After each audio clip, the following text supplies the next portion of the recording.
जय हिंद दोस्तों काफ़ी लोगों को जब अपनी यात्रा के लिए रिजर्वेशन करवाना होता है तो उन्हें रेलवे काउंटर पर आकर एक रिजर्वेशन फॉर्म दिया जाता है। लेकिन अक्सर देखा जाता है कि इस फॉर्म को भरने पर काफ़ी लोगों द्वारा गलतियाँ की जाती है, जिसके कारण उनका फॉर्म अस्वीकार कर दिया जाता है। तो दोस्तों, आज के इस वीडियो में मैं आपको बताऊंगा कि कैसे सही रिजर्वेशन फॉर्म को भरा जाता है ताकि आपका फॉर्म स्वीकार कर लिया जाए और आप अपनी योजना के अनुसार अपनी यात्रा का उचित टिकट ले सकें। तो दोस्तों, सबसे पहले यहाँ पर आपको कुछ इंस्ट्रक्शन दिए जाते हैं। उन इंस्ट्रक्शन को हमें ध्यान से पढ़ना होता है और उस अनुसार अपना इच्छा बतानी पड़ती है कि हम उस सुविधा को लेना चाहते हैं अथवा नहीं। तो दोस्तों, पहली लाइन है कि यदि आप डॉक्टर हैं तो कृपया बॉक्स में निशान लगाइए। दोस्तों, अगर आप डॉक्टर हो तो आपको इस बॉक्स पर राइट का निशान पर लगाना पड़ता है। अगर उस ट्रेन पर कोई इमरजेंसी आ जाती है तो आपसे सहायता ली जा सकती है। वही दोस्तों, दूसरा ऑप्शन है कि यदि आप गर्भवती महिला है और कोटे के अंतर्गत आप अपनी सहायिका आरक्षित करना चाहते हैं तो कृपया बॉक्स में निशान लगाइए। कोई महिला गर्भवती महिला होती है तो वो वरिष्ठ सीनियर सिटीजन कोटे के तहत जो लोअर बर्थ की सीट होती है उसे अपने लिए ले सकती है। लेकिन दोस्तों, इसके लिए उसे डॉक्टर का प्रमाण पत्र प्रस्तुत करना अनिवार्य होता है। वही दोस्तों, तीसरी लाइन कहती है कि यदि आप वरिष्ठ नागरिक रियायत चाहते हैं तो कृपया बॉक्स में हाँ या नहीं लिखिए। तो दोस्तों, हमें यह बात याद रखना चाहिए कि 45 वर्ष से अधिक की महिलाएं तथा 60 वर्ष से अधिक के पुरुष वरिष्ठ नागरिकों के अंतर्गत अपनी सीट ले सकते हैं। लेकिन दोस्तों, हमेशा याद रखिए कि जब भी आप इस कोटे के तरफ अपना रिजर्वेशन करवाते हैं तो आपके साथ एक आपकी आयु का प्रमाण पत्र होना अनिवार्य होता है तथा टिकट चेकिंग स्टाफ द्वारा मांगे जाने पर आपको उसे प्रस्तुत भी करना होता है। वही दोस्तों, अगली लाइन कहती है कि अगर आप बिना अतिरिक्त प्रभार के अपग्रेड होना चाहते हैं तो इस कृपया बॉक्स में टिक करें। जैसे मान लीजिए कि आप स्लीपर में अपना टिकट बुक करवा रहे हैं और जिसमें आपको वेटिंग टिकट प्राप्त होता है, वह वेटिंग किसी कारणवश कंफर्म नहीं हो पाता है। वही अगर एसी में कोई सीट खाली होती है तो आपको स्लीपर के स्थान पर एसी का कंफर्म सीट बिना किसी अतिरिक्त प्रभार के दे दिया जाता है। तो वही दोस्तों, इसकी अगली लाइन कहती है यदि आप विकल्प योजना के तहत वैकल्पिक रेलगाड़ी में अपना टिकट शिफ्ट करवाना चाहते हैं तो कृपया बॉक्स में हाँ नहीं लिखें। तो दोस्तों, याद रखिए कि इस योजना के तहत अगर आप किसी ट्रेन में अपना टिकट बुक करवाते हैं और आपको वेटिंग टिकट प्राप्त होता है तो आप यह विकल्प चूज़ कर सकते हैं कि आप अगली 12 घंटे के भीतर या 24 घंटे के भीतर या 48 घंटे के भीतर आने वाली किसी भी ट्रेन पर अगर कोई सीट खाली हो तो आपको उस पर कंफर्म सीट दिया जा सकता है। तो दोस्तों, अगर आप विकल्प योजना के तहत यह विकल्प लेना चाहते हैं तो आप इस पर सही का निशान लगा सकते हैं या हाँ लिख सकते हैं, वरना आप इसे छोड़ सकते हैं। वही दोस्तों, इसकी अगली लाइन कहती है कि यदि आप गरीब रथ एक्सप्रेस की तृतीय श्रेणी या वातानुकूलित श्रेणी या दुरंतो एक्सप्रेस की स्लीपर श्रेणी में यात्रा कर रहे हैं और आपको यात्रा के दौरान बेड रोल चाहिए तो आप इस पर हाँ नहीं लिख सकते हैं। तो इसकी अगली लाइन कहती है कि यदि आप वरिष्ठ नागरिक संबंधी रियायतों को छोड़ना चाहते हैं तो कृपया रियायती राशि का वह अंश, वह 50% या 100% जिसे भी आप छोड़ना चाहते हैं उसे दर्शाइए। तो दोस्तों, अब हम आ जाते हैं इस फॉर्म के सबसे इम्पोर्टेंट पार्ट्स पर। दोस्तों, यही आपका सबसे इम्पोर्टेंट पार्ट्स होता है जिस पर दी गई डिटेल के आधार पर ही आपकी यात्रा की टिकट बनकर तैयार होती है। तो दोस्तों, चलिए देखते हैं कि कैसे इस फॉर्म को भरना है। सबसे पहले हमें गाड़ी का संख्या और उसका नाम इस कॉलम पर लिखना होता है। प्रत्येक गाड़ी का 5 अंकों का एक ट्रेन नंबर होता है। उस ट्रेन नंबर को हमें इंटरनेट के द्वारा या फिर रेलवे के इंक्वायरी काउंटर से हम उस नंबर को पता कर सकते हैं और साथ में उस ट्रेन का कोई नाम होता है तो हमें उसे इस कॉलम पर लिखना होता है। जैसे कि एक ट्रेन है आज़ाद हिंद एक्सप्रेस, तो उसका नंबर है 12130 12130। तो हम पहले उसका नंबर लिख देते हैं 12130 और उसका स्लैश लगा कर उसका नाम भी लिख देते हैं आज़ाद हिंद एक्सप्रेस। एक्सप्रेस को शॉर्ट में लिख सकते हैं। ठीक है दोस्तों, इस प्रकार हमने ट्रेन का नंबर और उसका नाम लिख दिया है। अब आगे हम किस डेट पर अपनी यात्रा करना चाहते हैं उसकी जानकारी देना होता है। जैसे मान लीजिए कि हम 15 मार्च को यात्रा करना चाहते हैं तो हम यहाँ 15 मार्च लिख देते हैं। ठीक है, फिर उसका अगला कॉलम हमसे श्रेणी पूछता है कि हम किस श्रेणी में यात्रा करना चाहते हैं। तो यह श्रेणी जो है sleeper class, AC class, first AC, second AC, third AC कुछ भी हो सकता है। तो हम अपने सुविधा के अनुसार अपनी श्रेणी को लिखेंगे। जैसे स्लीपर, हम स्लीपर में यात्रा करना चाहते हैं तो हम यहाँ पर स्लीपर लिख सकते हैं, स्लीपर क्लास, स्लीपर। ठीक है दोस्तों। अब इसके नीचे वाली लाइन में आपको अपनी सीटों की संख्या बतानी होती है कि आप कितनी सीटों के लिए अपना रिजर्वेशन करवाना चाहते हैं। तो मान लीजिए कि आप 2 लोगों के लिए रिजर्वेशन ले रहे हैं, तो आप यहाँ पर 2 लिख देंगे कि आपको 2 सीटों की आवश्यकता है। तो इस फॉर्म की अगली लाइन हमें पूछती है कि हम किस स्टेशन से यात्रा प्रारंभ करना चाहते हैं। तो यह आज़ाद हिंद एक्सप्रेस जो है हावड़ा से पुणे के बीच चलती है। तो हम हमारी यात्रा हावड़ा से स्टार्ट करना चाहते हैं, तो हम इस लाइन पर हावड़ा लिखेंगे, हावड़ा। या फिर हम हर प्रत्येक स्टेशन का रेलवे की कूट भाषाओं में एक कोड होता है, तो हम उसका नाम भी लिख सकते हैं या चाहे तो कोड भी लिख सकते हैं। तो हावड़ा का कोड होता है HWH। तो हमने यहाँ पर नाम और उसका कोड दोनों लिख दिया। आप किसी एक को लिख कर भी अपना काम चला सकते हैं दोस्तों। फिर इसकी अगली लाइन हमें से पूछती है कि हम किस स्टेशन तक यात्रा करना चाहते हैं। तो हम हावड़ा से पुणे के लिए यात्रा करना चाहते हैं, तो हम यहाँ पर पुणे लिख देंगे, पुणे। पुणे पुणे का जो कोड होता है वह पुणे ही होता है, PUNE। तो हमने यहाँ पर पुणे लिख दिया। ठीक है दोस्तों। इसकी अगली लाइन हमें से पूछती है कि हम किस स्टेशन से अपना यात्रा आरंभ करना चाहते हैं। दोस्तों यह बोर्डिंग स्टेशन कहलाता है। हम जिस भी स्टेशन से हमारी यात्रा करना चाहते हैं वह बोर्डिंग स्टेशन कहलाता है।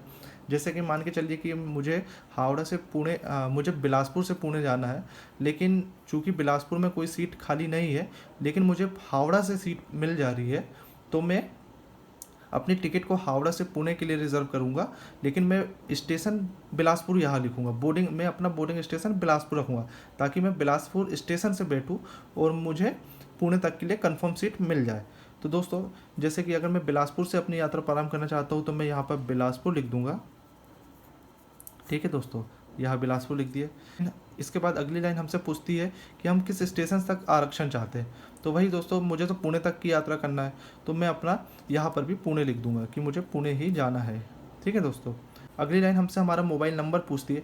दोस्तों यह मोबाइल नंबर हमें बहुत सावधानी से अपना मोबाइल नंबर डालना चाहिए, क्योंकि इसी मोबाइल नंबर पर ही हमारा रेलवे से जुड़ी हुई सारी जानकारियाँ आपके इसी मोबाइल नंबर पर मैसेज के द्वारा मिलती है।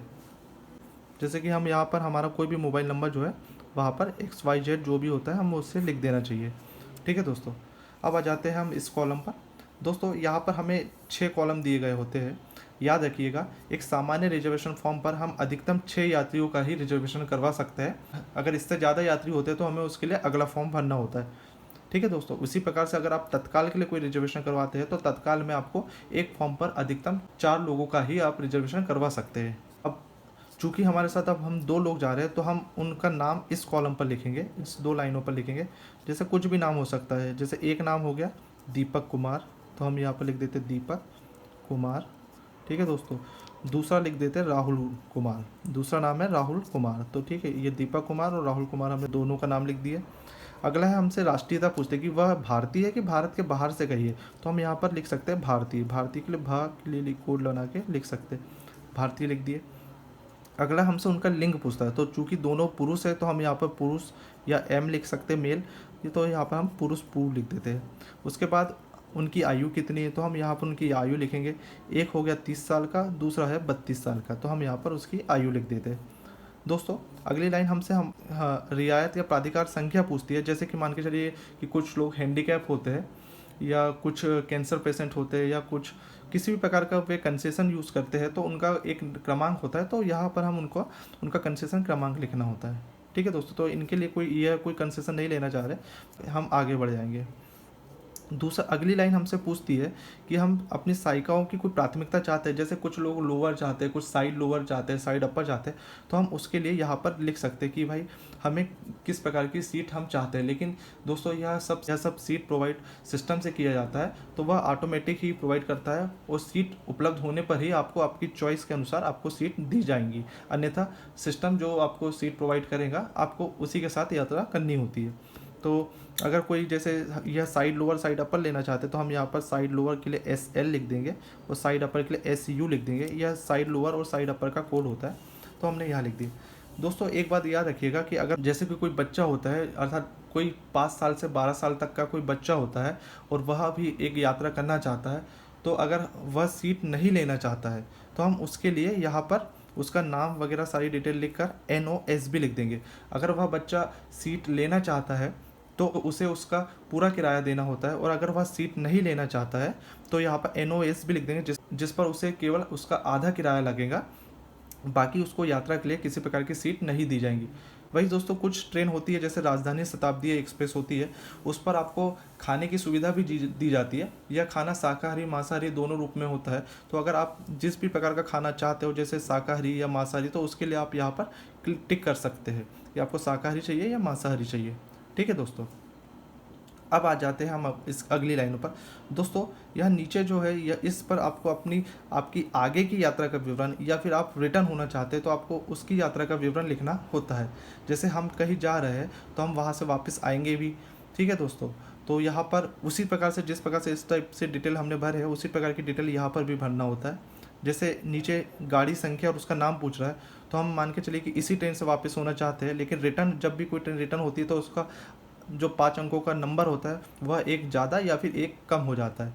दोस्तों जो आज़ाद हिंद एक्सप्रेस है, इसका जो रिटर्न का नंबर है वो 12129 है, तो यहाँ पर हम उसका रिटर्न का नंबर 12129 लिख देते हैं। ठीक है, और स्लैश में उसका नाम फिर से लिख देते हैं, आज़ाद हिंद एक्सप्रेस।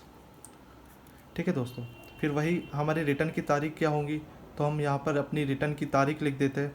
तो वह तारीख मान के चलिए कि 20 तारीख को हम वापस आना चाहते हैं, तो यहाँ पर 20 लिख देंगे, 20 उसी प्रकार से अगली श्रेणी की श्रेणी पर यात्रा करना चाहते हैं, तो हम मान के चलिए कि हम 3rd AC में वापस आना चाहते हैं, तो हम यहाँ पर 3rd AC लिख देंगे।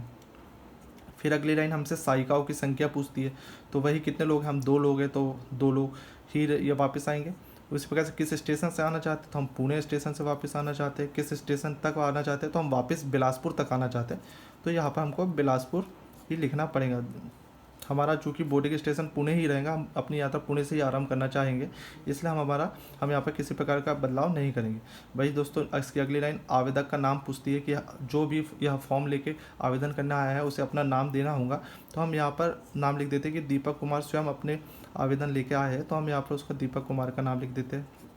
उसके बाद उसका जो पता है वह लिखना होगा कि वह जिस भी कॉलोनी वगैरह में जैसे भी रहता है, जिस भी शहर में रहता है, तो उसका पूरा डिटेल यहाँ पर लिखेगा, तो वह अपना पता जो भी है वह यहाँ पर लिख सकता है। ठीक है, इसके बाद उसे अपना आधार क्रमांक देना होता है कि वह उस आधार संख्या दे सकता है, और यह आधार संख्या ऑप्शनल होता है, चाहे तो आप इसे दे भी सकते हो, अन्यथा आप देने के लिए बाध्य नहीं होते। वही दोस्तों यहाँ पर नीचे वाली तारीख में आपको जिस भी दिनांक पर आप रिजर्वेशन करवाने आए हैं उस दिन का वह तारीख आपको लिखना होता है। जैसे मान के चलिए कि आज की जो तारीख है वह 2 मार्च है, तो हम यहाँ पर 2 मार्च लिख देते हैं।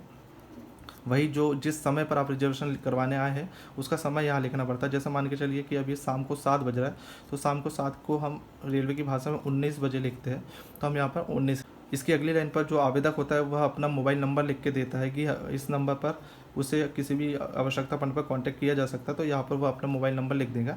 वही दोस्तों नीचे उसे आवेदक को अपने नाम की साइन करना होता है। इस लाइन पर वह अपनी साइन करता है और इस फॉर्म को सत्यापित करता है स्वयं के द्वारा। ठीक है दोस्तों, तो इस प्रकार से हम हमारे फॉर्म के जो इम्पोर्टेंट पार्ट्स है वह हमने फिल कर दिया है।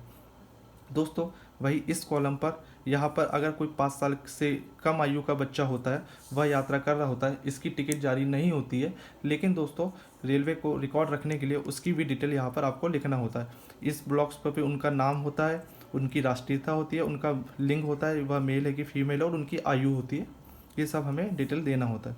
इसके जो नीचे वाला कॉलम होता है यह सरकारी उपयोग के लिए होता है। जो भी रिजर्वेशन क्लर्क होता है वह अपना मांग पत्र की जो संख्या है वह डालता है, अपना PNR नंबर लिखता है 10 अंकों का, वही कितनी सीट दी गई है वह लिखता है।